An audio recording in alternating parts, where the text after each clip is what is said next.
说到了安全帽，也可以独一无二，色彩缤纷。住在苗栗公馆的刘玉琴，3年前儿子女儿认为安全帽太单调了，不喜欢戴，所以刘玉琴就突发奇想，把她拿手的客家花布给搬上了安全帽。没想到儿女都很喜欢，连乡长也爱不释手，于是就请他画了200多个花布陶瓮，打造了一整条的桃色公路。今天感动时刻，我们要带您一块来逛逛。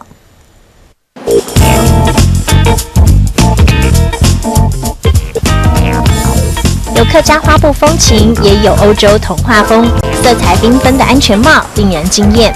但这里不是安全帽专卖店，而是苗栗公馆乡民刘玉琴的工作室。平常帮先生经营中古车行，一有空画笔不离手，最爱的就是客家花布风，画风很细腻，鸟语花香，栩栩如生。放2只鸟，客家花布可以放一些有生命的东西哦。感觉也不错嘞。独一无二的安全帽好评不断，常常帮亲朋好友或是小朋友免费彩绘。虽然要花一整天，不过他不亦乐乎。不但量身打造，还会用立体彩绘、钻石来装点，非常抢眼。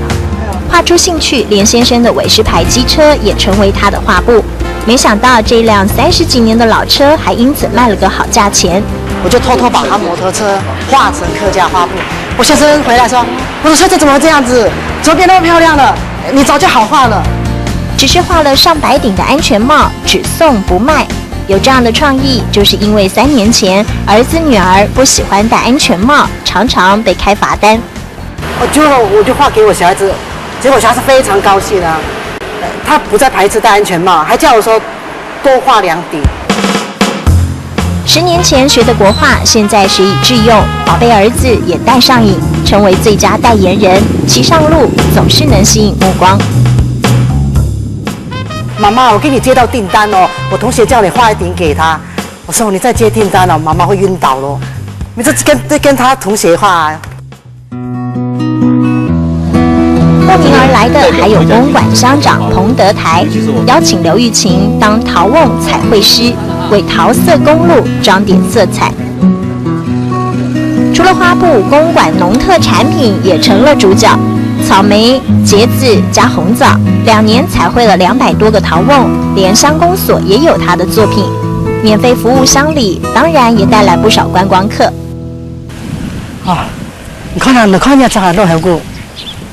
先生非常支持太太的业余兴趣，他的作品遍布全乡，也让家人很骄傲。布这样子绑起来，久了一定会毁损，会飞走啊！我不如就用画的，这是用汽车烤漆，可以撑个好几10年都没有问题。